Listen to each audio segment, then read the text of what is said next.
Good evening, ladies and gentlemen. Welcome to Atlantic Bushcraft Adventures. Tonight we are on episode 205, and we are going to be talking about sharpening methods. Now, when we say sharpening methods, or at least when I say it, I'm thinking not just for knives, though a lot of people think of that exclusively, but I'm thinking, like any of your tools and instruments. So maybe your chisels, your gouges, your axes, your knives, different Fish methods for hooks, different things, but a lot of them are still going to be the scissors. same. Yeah, yeah. Fish hooks, scissors, saws, you name it. If it has an edge, it can be sharpened. Pretty much. And I mean, we've talked about this in the past. Keeping your stuff sharp, one, it makes your life so much simpler. And two, it's actually a safety thing. It's proven that having an instrument that is sharp, or as sharp as it should be, actually aids in safety because then the tool becomes predictable. You have to apply less force to get the same result. There's a lot of good things to it. Yeah, for sure. Yeah, you can do more precise work. Overall, it's part of the maintenance of your tool. We've always said, you need to maintain all your equipment. Otherwise, when you go to depend on it most, it won't be functional. Um, and things that are sharp probably require more maintenance than most. Um, right down to the simple thing. For example, my father used to be a hunting guide, and I often helped him skin animals and stuff. And over the years, one of the things is that's something, even in the act of doing the job, you would have to stop and touch up the edge to get the same accuracy, right? Um, and if you made it too sharp, and that's a thing, the edge won't necessarily last as long. So you have to have it sharp enough for the task you're doing, because you can put a razor edge on something, but if you're trying to carve, say hardwood with a razor edge, you're going to roll that edge. You're going to damage that edge. You need a more utility, more functional edge. Still sharp, but more functional to do that type of job. So, just for clarity, because this is a podcast, when we say edge on this, it's basically just the angle to which, the cutting edge in the knife comes to. So, a shallow angle is going to give you a more razor like edge, as where a shallower angle, it's going to give you more of a blunted edge. You can still get them sharp, don't get me wrong, but it gives you more of a. You can't get as fine as a razor edge, but you get a lot more versatility out of it, or you get a lot more durability. That's the word I'm looking for. A lot more durability out of it. But regardless of what you want to put on the edge of any of your tools there's still some different methods and thought processes that go behind them. And there's a lot of common ones, and this is one of those things that it becomes a campfire debate, you know what I mean? And I know we talked about this when we did the Bushcraft gatherings and around the campfire and stuff like that. It's like, oh, how do you sharpen your knife? Because somebody might have looked at it and said, oh, that's a great edge, and then you get that question like, how did you sharpen it? Why do you sharpen it that way? What do you find works good about that? You know what I mean? Because there's a lot of people that think about getting different ways, or sorry, different methods of sharpening their tools, but there's some on shoreness in there, on clarity. I don't know what the word is I'm looking for there, but anyway, there's a lot of unknowns. I know myself when I went down the road of learning how to sharpen, and there is a knack to it. And depending on the method you use to do your sharpening, kind of dictates how much skill and how much effort you as a user have to put into it.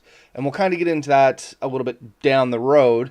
But yeah, it becomes a common question. How do you sharpen things, and why do you like doing that? So for you, Ben, let's start out with just that question. What's your favorite method of sharpening, and why? And maybe that's not a single answer. You know what I mean?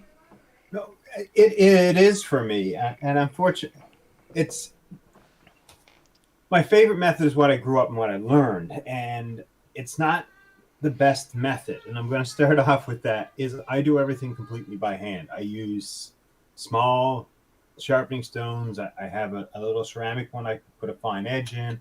I'll still do a strop. I have a piece of leather or a belt or something I'll strop with. But I've never really spent a lot of time with one that's like where you can set the angle 15 degrees, 22 degrees was exactly what you want. And so all my edges are often by feel. And if I'm planning a job, I'll sharpen I'll make the edge deeper. I'll give it a much finer edge. So for example, I was making a seat for my my motorcycle one day, and I knew I needed a really sharp edge to follow that line. So I put the finest edge I think I've ever put on anything.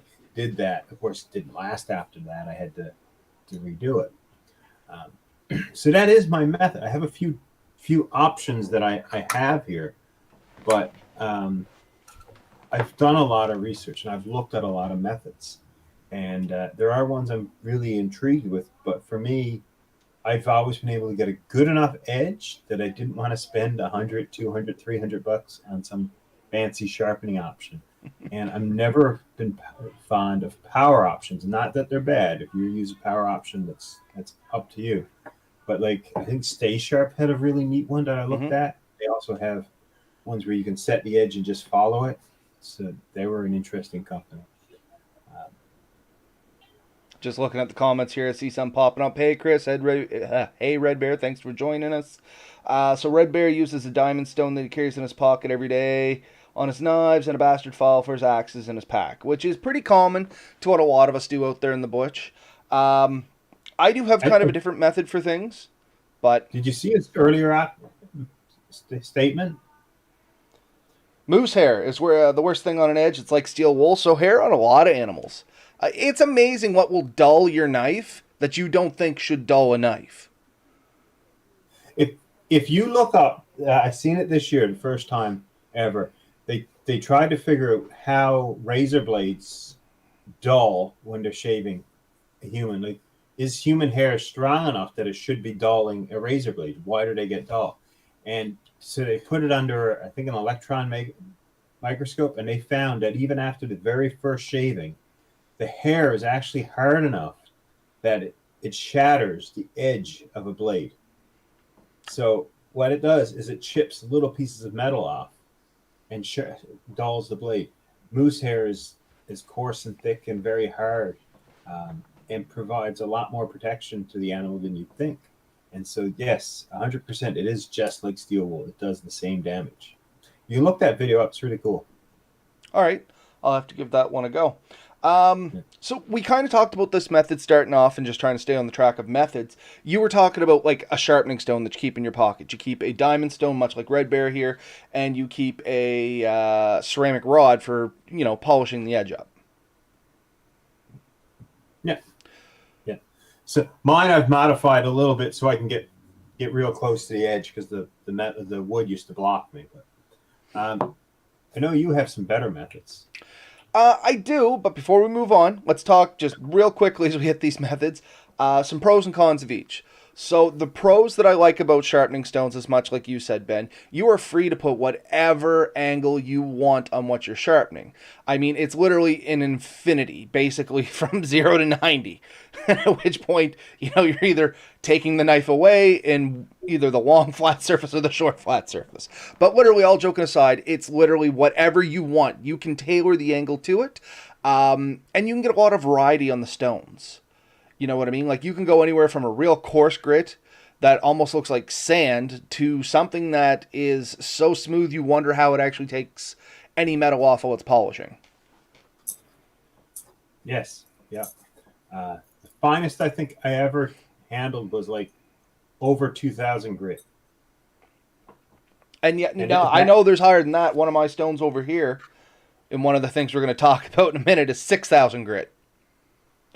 Yeah. So... And literally, like, when you touch it, it feels so smooth. I don't understand how it does anything. But anywho, yeah, and the other thing with stones is you can get different stones for different jobs. Like Ben had held up there, and this is a common one a lot of people start off with, like the double-edged stone here, the double-sided stone. You can get flat stones for doing knives. You can get pucks for doing axes. I don't know if you happen to have one there, Ben, or not. I don't have an axe puck. I've used them in the past a little bit, but I don't presently own one. I don't have a puck either anymore. I do got a bar, but same kind of deal. Like, these can be, you can find stones that are tailored to different instruments, and it gives you a lot of versatility with that. The negative side, which is also the plus side, both sides of that, is there is a lot of stones. You potentially need different stones to do different things. But you're going to find out with a lot of the systems, that's really not that uncommon anyway. I think during our Christmas episode, we talked about potential gifts, and I was in Lee Valley, and I one of the things we tossed up were these credit card sized diamond stones, and they had 5 different grits. Each one cost, I think, $12 to $20. I can't remember exactly.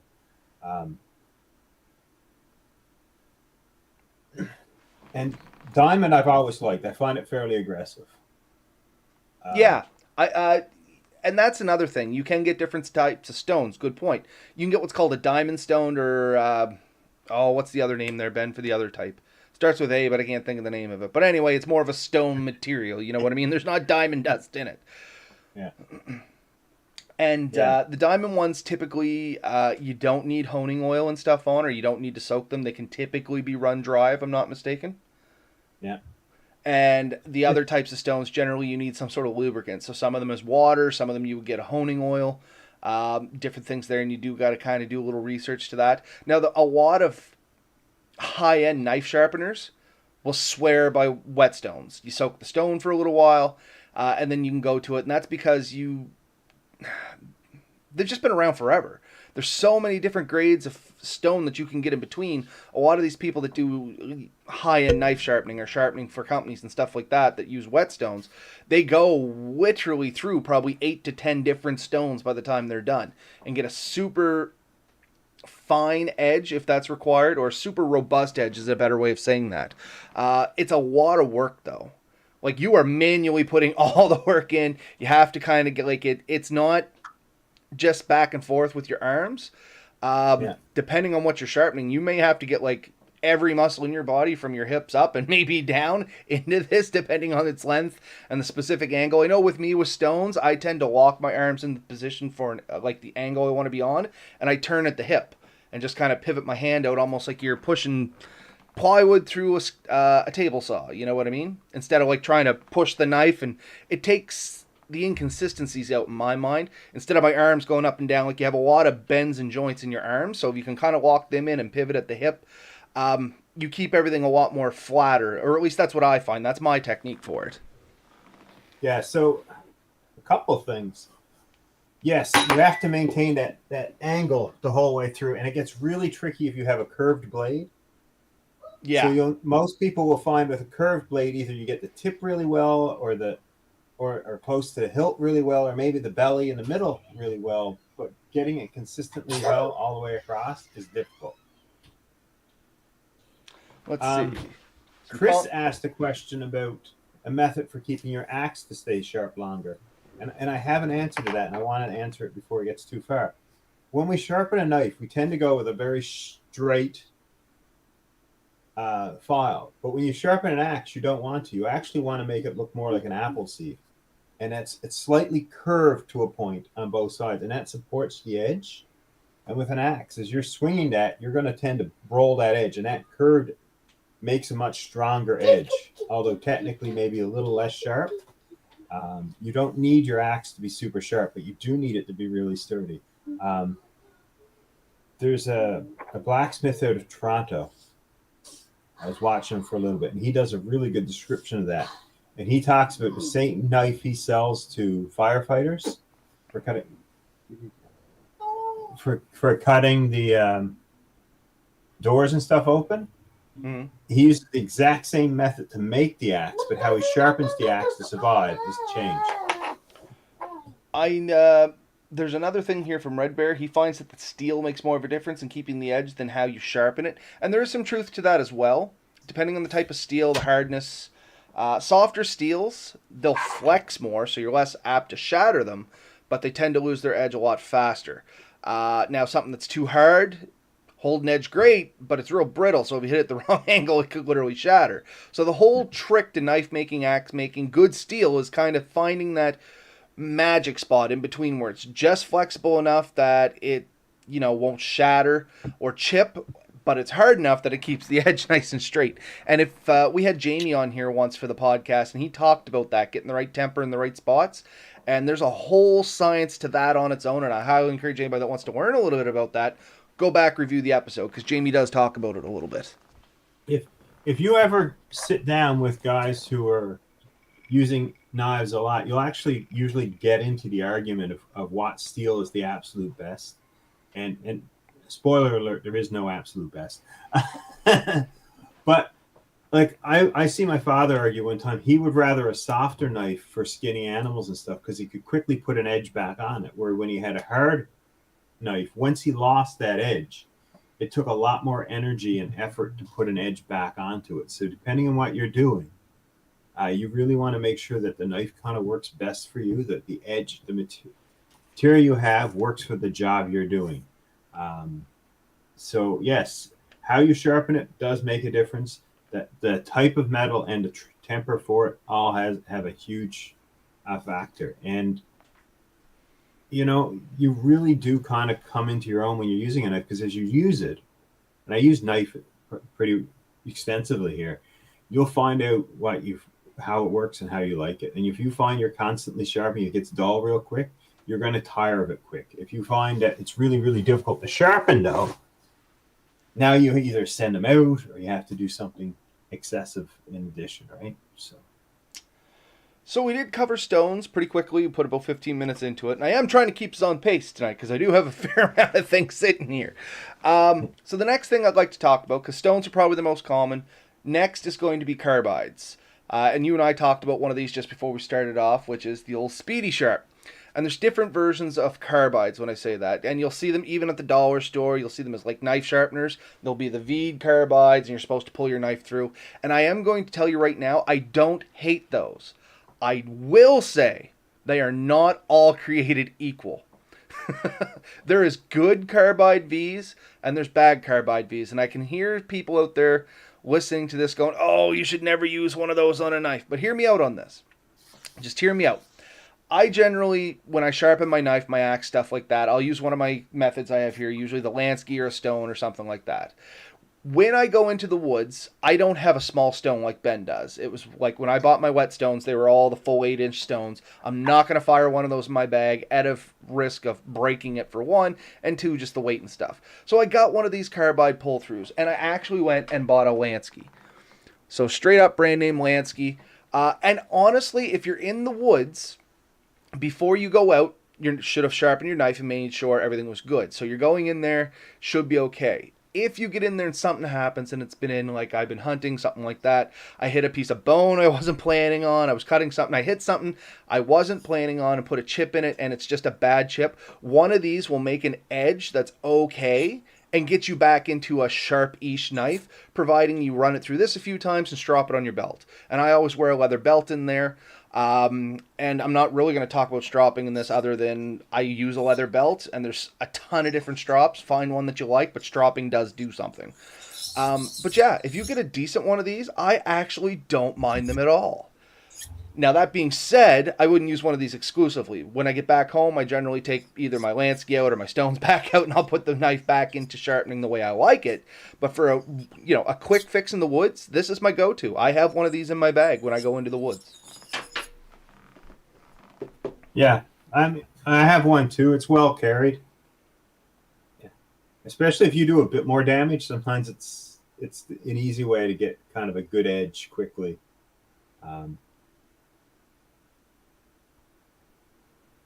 Great for survival knife. So yeah, a carbide built in. And that's the other thing. The carbide sharpeners, there's a lot of different varieties off them. And you can get them in as big or as small as you like. Like, I like these ones. It is a little bigger. This is not a small pocket size thing. I do have a pouch for it on my bag. But I find that I can use this on my knife. I can use it on my machete for the most part, and I can even use it on my axe, or like my smaller axe, my pole axe, as most people have seen it. I can usually use this to keep a somewhat decent edge on it. My larger axes or something, I do use the Speedy Sharp when I'm in the woods. I just, once again, I find it smaller and easy to use than carrying a stone with me. It's good enough for me. I'm sure there's going to be passionate enthusiasts out there that will literally hate me for saying that, but it is good enough for me and what I do, and I am happy with it.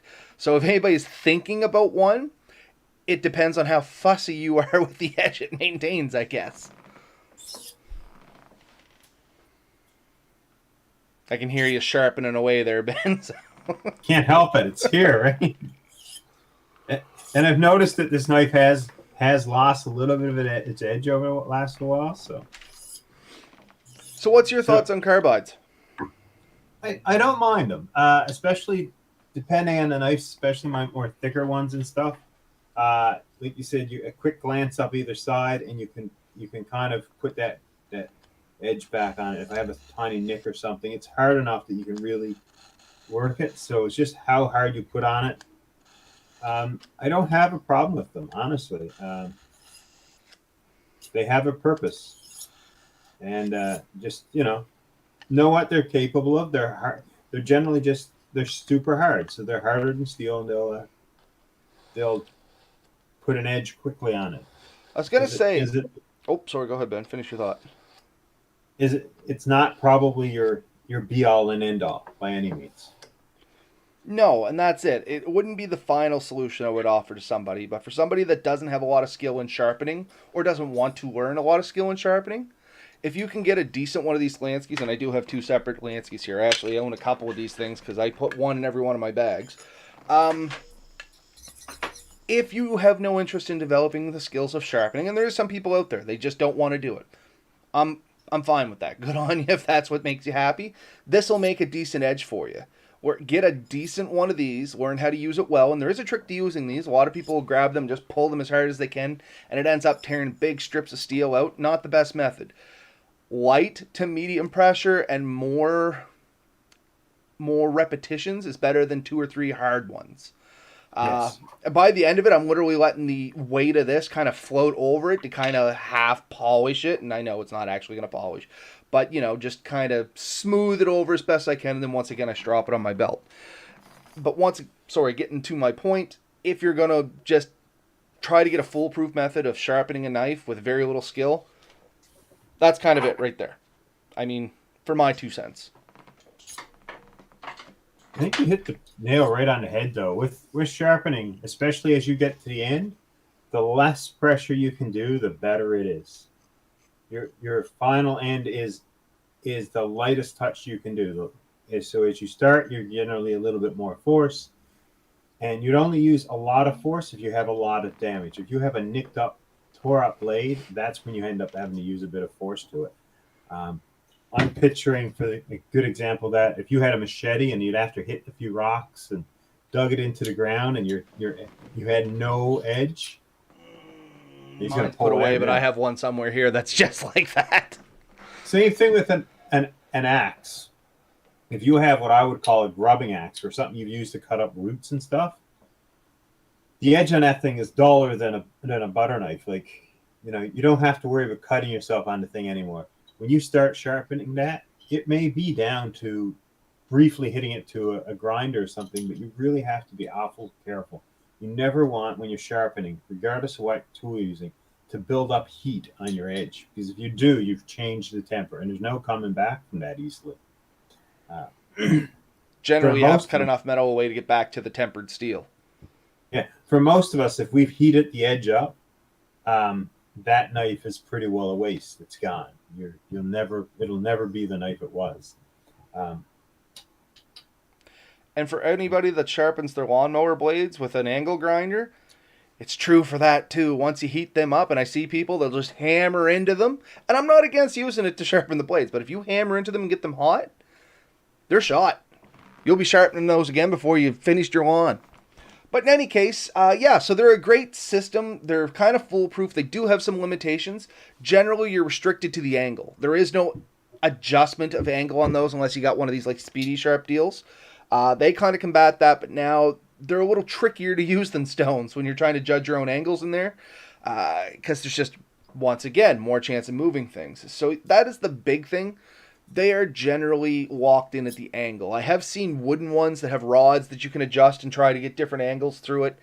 I have no experience with those, but I'm definitely not going to backpack that in either. You know what I mean? Actually, when you said Lansky, that's what I pictured, is the ones with the 2 rods. Yeah, no, I've never actually tried one of those. Quick story. The first one of these I got, this Lansky, this is over 15 years old. Actually, this isn't Lansky, but anyway, this one's over 15 years old. I found it at a small, I want to say hunting and fishing shop, but I don't even know if it was that. It was just this guy selling random stuff out of his basement. And honestly, it was the first time I seen one of these, and he raved it up for all the reasons that I just gave to you folks. And I was like, you know what? I think at the time it was $8. I said I've wasted more money on less, and I kind of fell in love with the whole concept. I bought a lot of them over the years, and like I said, they're not all made the same. Definitely do your research. Get a good one. A cheap carbide cutter will destroy your knives. They don't cut even. They start chipping themselves. They put weird, funky grooves into your knives. Get a good one, and then they're decent. But like I said, they're not for everybody. They don't give you a perfectly polished sharpen. You know what I mean? They are pretty crude. They put a decent edge on, but it's a crude edge. It's peeling steel off. So once again, kind of use your own judgment. If you're real picky about your angles and your sharpnesses and things like that, you probably are not going to love that product. If you're not so picky, for lack of a better term, not picky, particular, then it's a decent option. I think one thing we haven't mentioned, and I really want to touch on it a bit, with stones, you have to make sure you have a true surface to begin with. And it's something I think we passed off, and I'm just looking at mine. So as you use a stone, I'm sure everyone has seen it where you've gone to somewhere. We have one at our cabin, and the top of the stone was nowhere near flat. It had it was like a saddle. It sunk more down in the side, and the outside edges were lower. So with something like that, there's actually a process, and I'm not going to get into it too much, but I've seen people do it. One of them was to actually take a piece of glass, put sandpapers on it, and they will work that stone back and forth until you get a flat top again to true it up again. I've also seen people use sandpaper and glass as a sharpening stone. Yes, I've seen that as well. The rough edge of glass is a very nice polisher. Yes, but if you take a flat sheet of glass, especially a thicker sheet, it's almost always perfectly flat. And then what you do is take a bit of hairspray and you put down your full sheet of sandpaper, and you do like a heavier grit to begin with, and you go to a finer and finer grit until you get to the lightest grit, and they just use that as a stone. Well, there you go, everyone. You learned a life hack, and I wasn't even planning for that for this episode. So I've seen good, guys who really put a lot of time and effort into it. That's what they use. They don't bother with stones, because once a stone becomes non-true, and how do you get your angle right? There's also a method I've seen where people put like coins behind their blade to find their angle. So you build up coins around the back of your spine, and you keep that even. Every time you come back, you check and make sure you're at the same height. Being consistent is really important. And if you put 10 strokes on the left side, you should put 10 strokes on the right side of your blade. Keeping your pressure consistent throughout. All these things have a huge effect, and it's why this becomes either a science or an art. Fair point. And I think it's or a profession. It's a science if you have all the right equipment and you're doing it. If you're just doing it completely by hand, it's an art. And people who are really good at it are shockingly good at it, and people who are bad at it can basically ruin your knife. I consider myself somewhere in the middle. I'm learning. I wouldn't take somebody else's knife and sharpen them unless I knew they wouldn't hate me afterwards. But I've also put edges on knives. I put edges on all my mother's kitchen knives a few years ago, and she got really mad at me because the next day she had her hands tore completely up because she used to push potatoes and stuff right into the blade with her thumb. And when she was finished, her thumbs were completely tore up. Because they weren't used to the sharpness anymore. Well, she had a dull knife, and she could push pretty hard. Never had to worry about actually cutting herself. And all of a sudden, now you have to worry about it. Man, it's cutting really well. And then she looks back, and she got her thumbs completely tore up. Okay, so a couple comments from the side here before we pass them up too much. Chris Loveless, don't you have to use a certain grit of grinder depending on the metal, or does the grit not matter? I've heard this before. I don't know the thought process behind that, but I do know it's the heat. The grit may matter, but I bet you it's all in heat dissipation. Yeah, so the finer the grit, the finer the edge you're going to end up in. The heavier the grit, the more material you're going to hog away really quick. Heat is absolutely essential. Red Bear Tactical mentioned the bottom of a coffee mug. So any ceramic item, and trust me, I've done this a lot myself.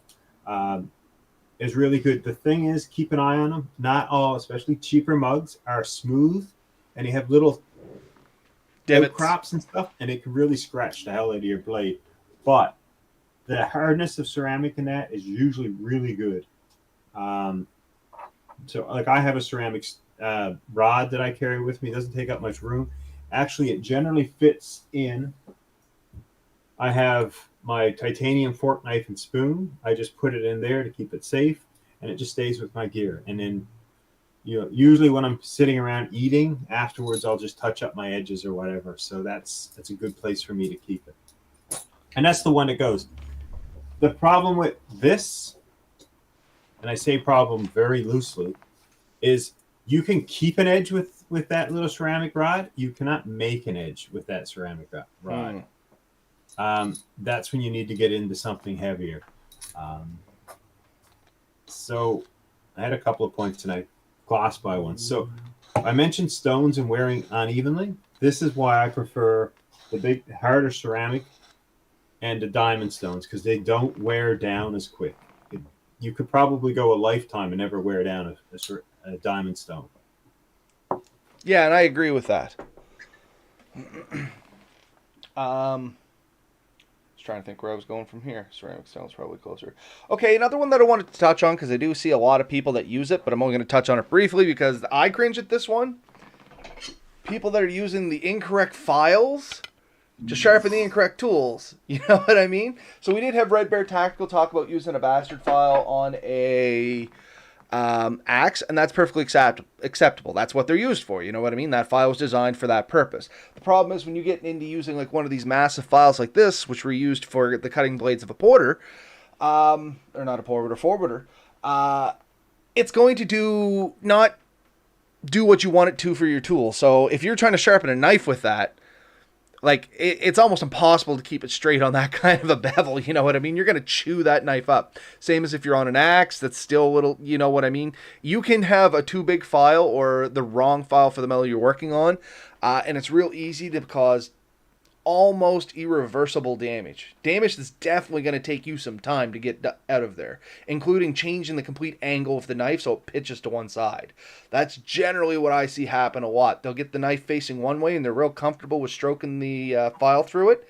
Then they'll flip it around another way and they don't feel as comfortable because the handle's pointed in a different way in the knife or something like that, depending on what they're doing.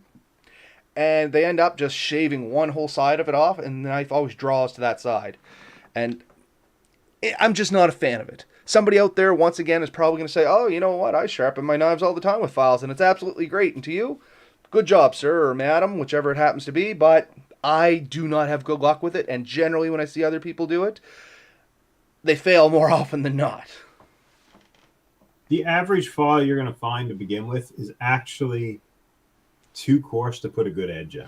Like, you really need really fine files, and then you're getting back into stones or diamond stones. That being said, we talked about the machete. Like if it's chipped and stuff, that's when you're probably using a file because you have to get down to a whole new edge. You have to line that up, right? Otherwise, you have to come back beyond the depth of that nick, right?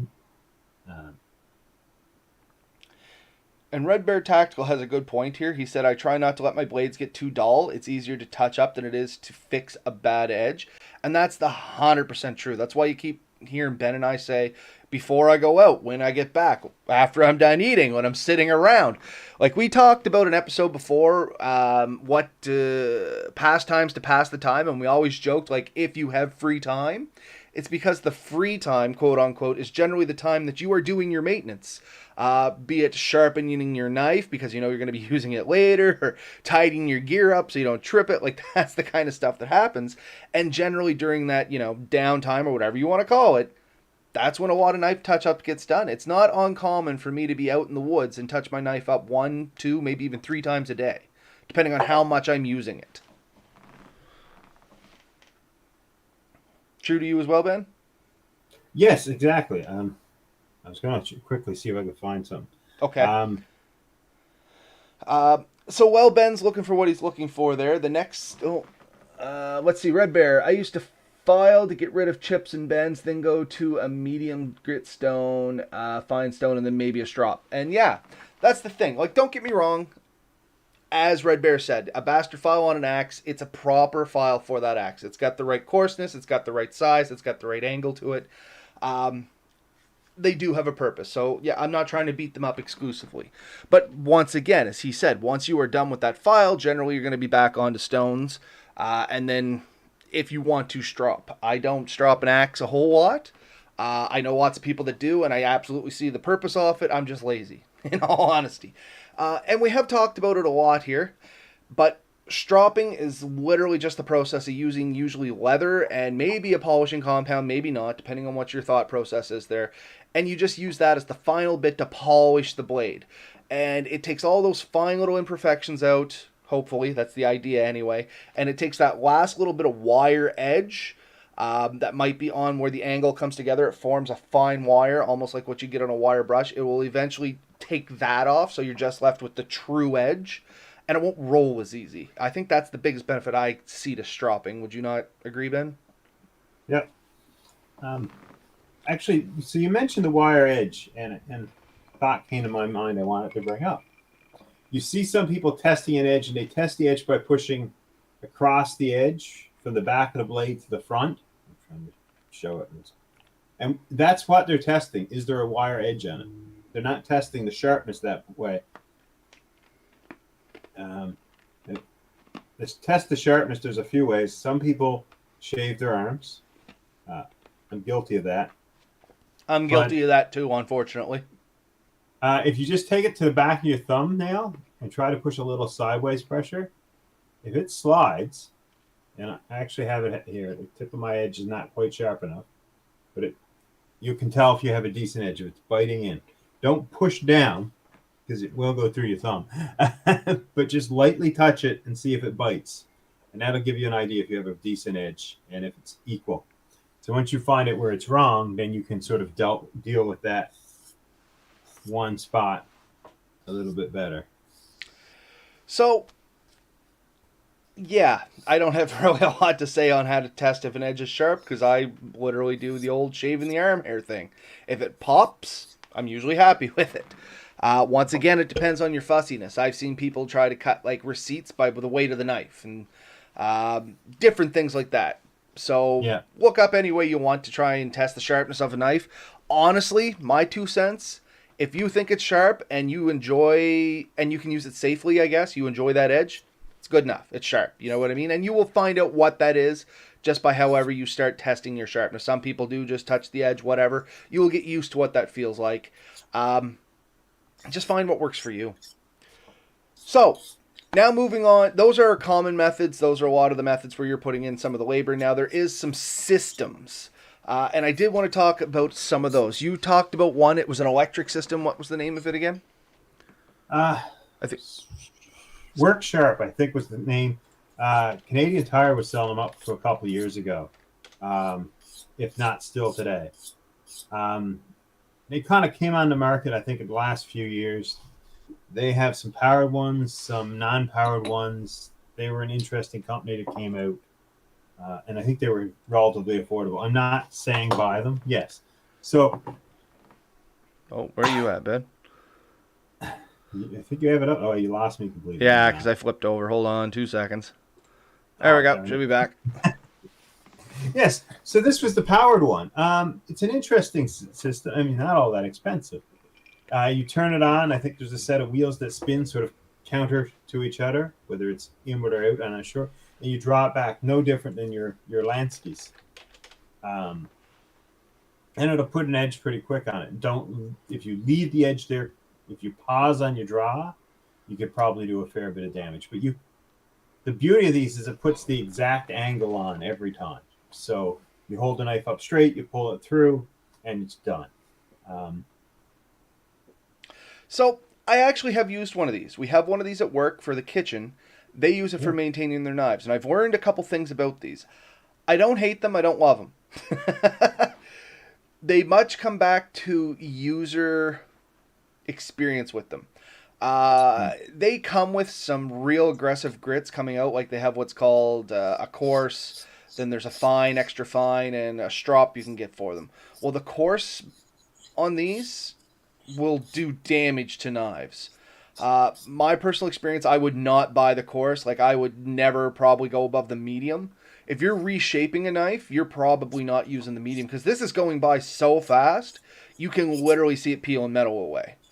So medium's usually what they use to try and restructure the knife, and then they just go to fine, and they use that for sharpening because it's going through so quick. You don't have to put a lot of downward pressure. You do have to watch for heat a little bit. If you're running it through continuously, it will generate some heat. So for shaping a knife, I'm not such a fan. Now, if you're just going to touch a knife up, these things work amazing. So you put that ultra fine or fine band on, and you just go through it, and it makes a real nice edge. Now, I do find it has to be stropped afterwards with one of these, because the way it inherently works is it works like the serpentine belt on a car. It's always traveling in one direction, but you move the knife to either side to sharpen either side of the knife. So one side is going with the point, one side's going against the point. So the side that's going against the edge, sorry, not the point, it tends to be good, but the side that's going down towards it, you always build up a wire edge on that side. You know what I mean? And you can't really get rid of it unless you turn the whole machine around or get to the other side of it, kind of use it the way it's not designed to use. So you have to strop it. And that's my only super hard gripes about these things is they generate some heat, there's very aggressive, and there's always the damn wire edge left on one side.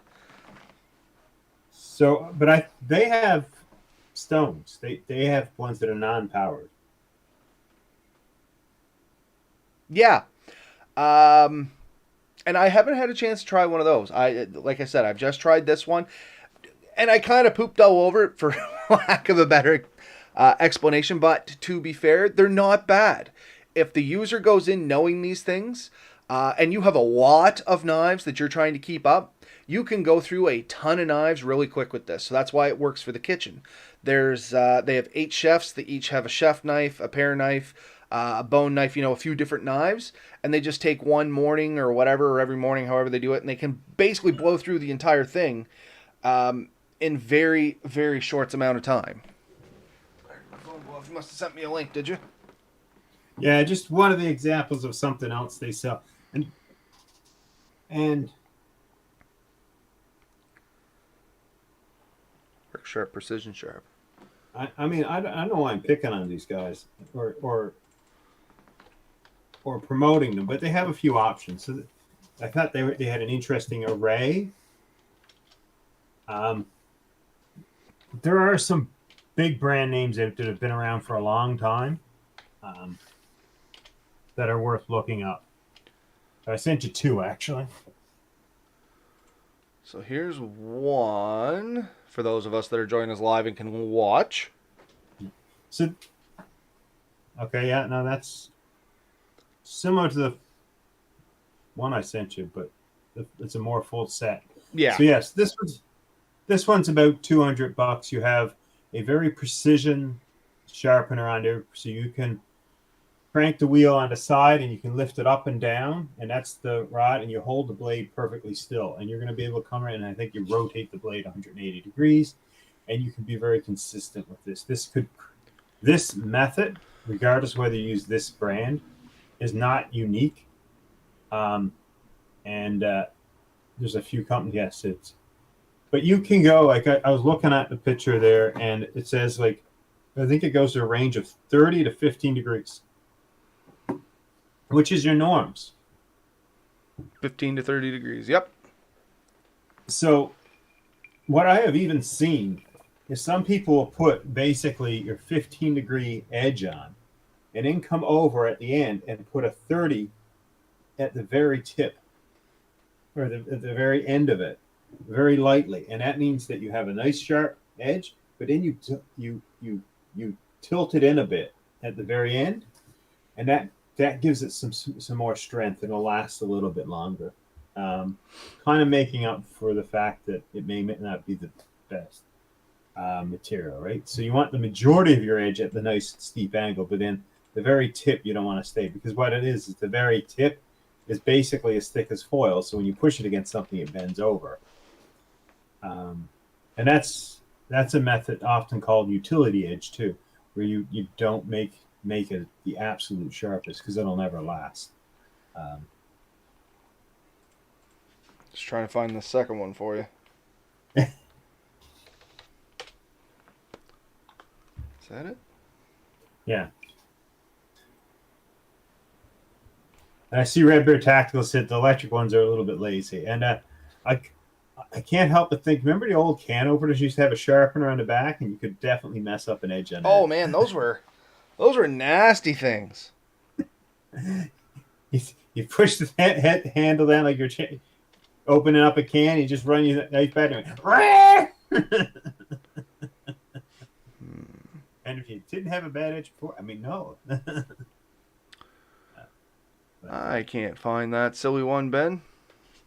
Oh, I just type work sharp. It should all come up. Yeah, that's what I did. The WSGF 22.1 field guide field sharpener. The neat thing of that is there's the angles put there, so you just lay your knife against it and you push it across.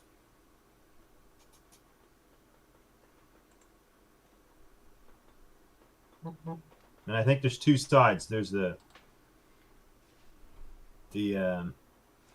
coarse and the fine.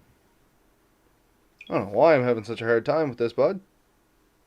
I think my computer hates me tonight. It just will not bring it up. Let's do it a different way. I thought you could just hit my link. I did, but it's on my phone. Oh. We'll just do it this way. I'll add it to my cart from my phone. See, where there's a will, there's a way. There we go. Sorry about that, folks. Yeah. I sent you differences out. Again, all by the same company. So, but I've seen that one. Don't worry about it. But yeah, they're still kind of a stone method. They're different. This one here, as Ben was saying, this gives you some different angles and different grits. This actually comes with the guides on it too, as you were saying, I think I heard that while I was trying to. If you look on either end, you see that there's sort of an angle built into it. So yeah, you lay your knife against that angle, and then you come across the whole length of it, holding that angle. So you just have a starting point. And the thing is, it fits in your pocket. The field guide is called. I think it allows for a couple of different angles. There's a soft edge on the edge, so for sort of a strop of it. It has some options.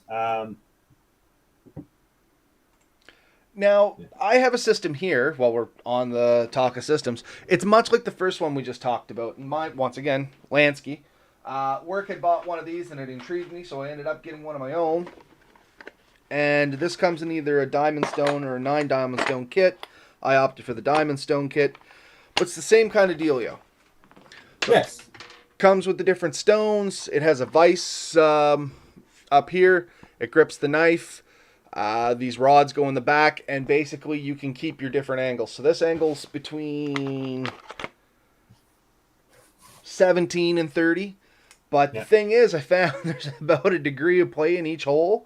So, and that sounds terrible, but anyway, there is a little bit of play in there, and depending if you hold the rod to the top or the bottom, you can actually fine-tune that down a little bit more again if you're so inclined.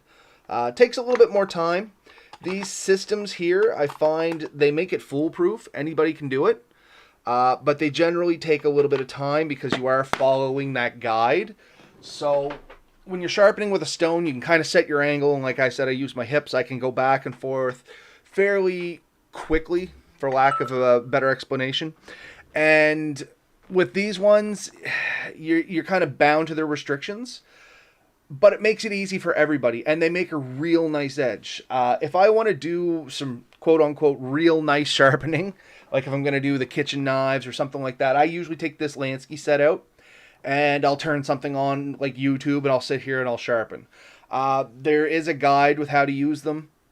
It's usually for every stroke you put on the coarsest, you double it every time you go down to the stone. And the beauty of this system is you can get down to these like super fine ceramic stones. This is a 3000, this is a 6000. And like I said, that 6,000, I have no idea how that actually does anything at this point, but if you do it, these things will come out to a mirror finish, and I mean like legitimate mirror finish. Uh, and it polishes them down so nice, they glide through stuff beautifully. But I'm not putting an edge on this in 5, 6 minutes. I'm sitting down for 2 or 3 hours a knife to use a system like this. So if you are very particular about your knives, you want your edges the best they can be, that super pristine angle, super precise angles, that's where these systems are going to come into play. They're still based on stone technology or stone methodology, whichever you want to look at it, but it gives you that the same stroke every time. And there was another really good system that I was originally looking for before I bought this one, and it was a Russian-built system, and I can't even find copies of it online anymore, but everybody raved about it, but it was the same thing as this, but it was even more precise again. It was also a lot more money. I think I bought this entire kit for around $200, and that one was starting at 400 or something.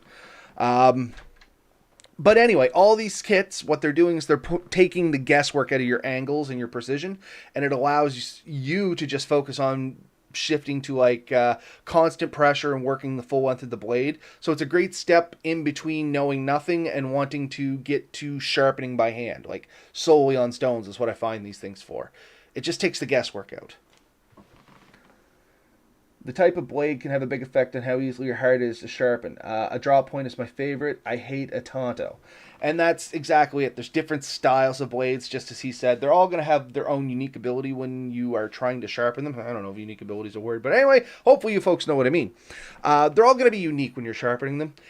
And as Ben said earlier, if they're not a flat blade or if they're like a curved blade of any kind, a hook knife, a skinning blade, it gets real tricky to try and keep that same angle through the entire blade because now you got to rotate it and stuff like that. That's where these systems don't shine as well. There's no real way to rotate it around that unless you rotate the knife. So they're kind of restricted to flats. A Tonto actually isn't too bad because it's two particular angles. You can adjust for the main one and then kind of adjust for the secondary angle. But yeah, that's kind of a major drawback to these. They got to be somewhat straight or flat bellied, whichever way you want to look at it. Yeah. And within the size confines of the system. Like, I think that'll only take up to a 12-inch blade, maybe a 14-inch if you take your time. That way you don't actually slide out too far and end up cutting your hand off. Yeah, like, I can't get my machete in that. Not a chance. And it won't work on my axe. No.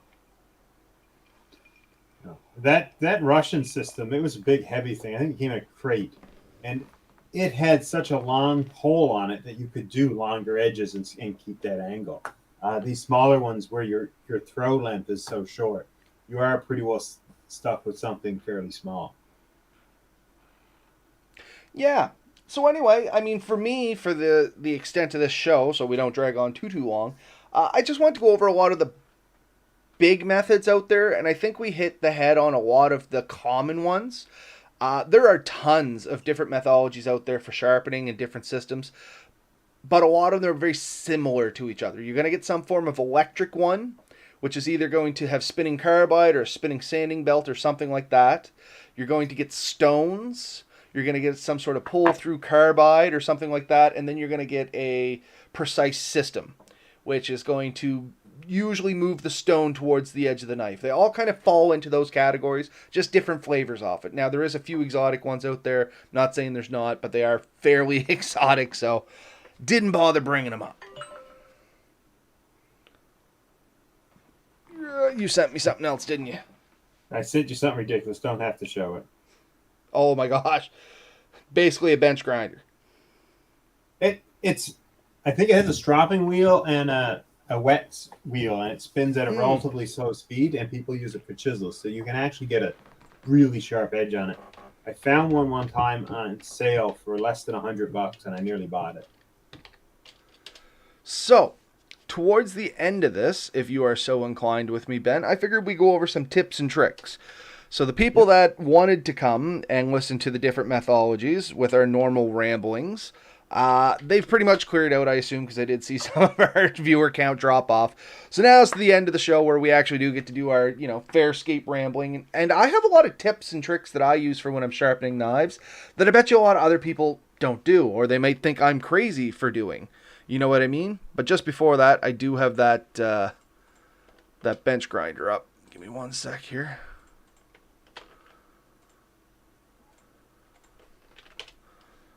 So this was that bench polisher that Ben was talking about. They called it tool sharpener, but like you said, the left side is a wet stone. You have to keep that area with water in it. And then the back side, I think, is a strop. Some kind of, I think it's a leathered wheel. Yeah, you can put your polishing compounds and stuff on it. It's an interesting thing. I've looked at it over the years. I've looked at a few other methods too. I do actually have a little plug-in one. It was designed for drill bits, but you can do all kinds of things on it. Like Red Bear said, the mechanical ones I tend to shy away from. Commonplace, I guess.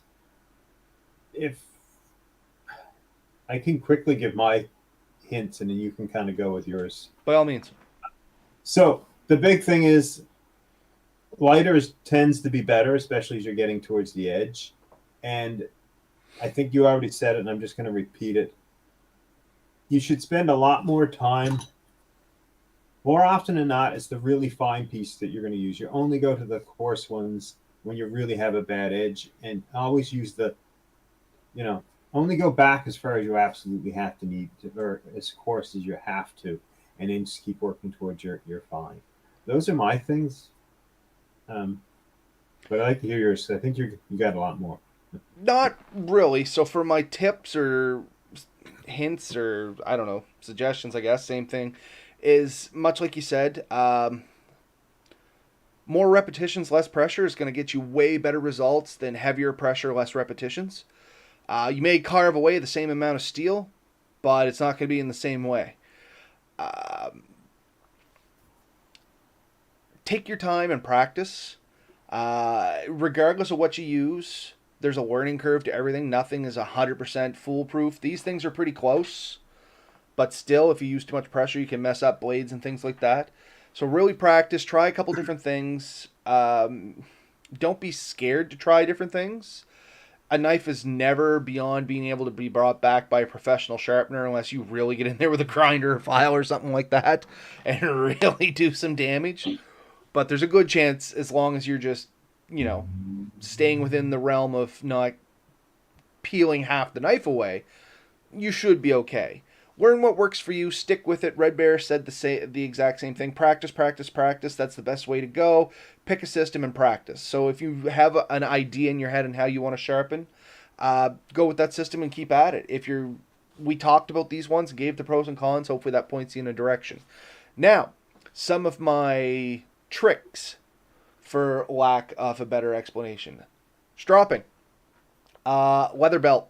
Wear one when you go into the woods. You always have a strop with you. You know what I mean? Now, a hard polished leather belt, it'll work, but it's real hard. It doesn't work as good as I kind of have one of these raw leather belts. It is polished on the outside, but the inside's kind of a little bit more raw, and that's what I use for stropping. And I love that. A power strop.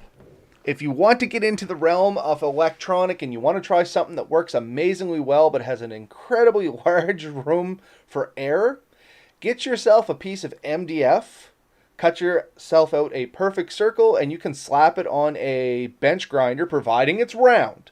Use at your own risk. If it's on round, this thing could shatter and explode. If you get hurt, do not say Robert from Atlantic Bushcraft Adventures said to do this.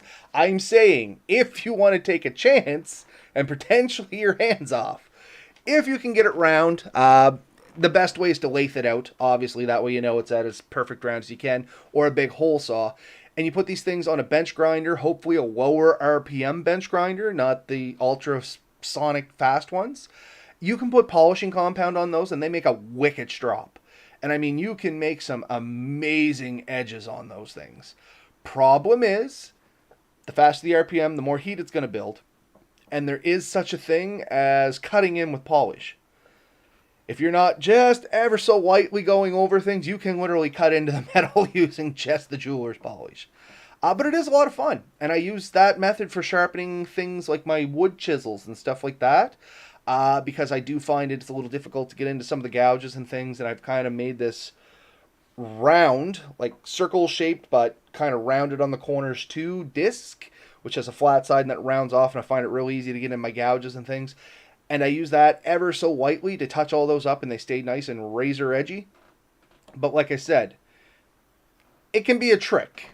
I seen it on YouTube and managed to figure it out with some trial and error. Every time I turned the bench grinder on, I always stood away a couple feet until it came up to speed to make sure it wasn't going to blow apart.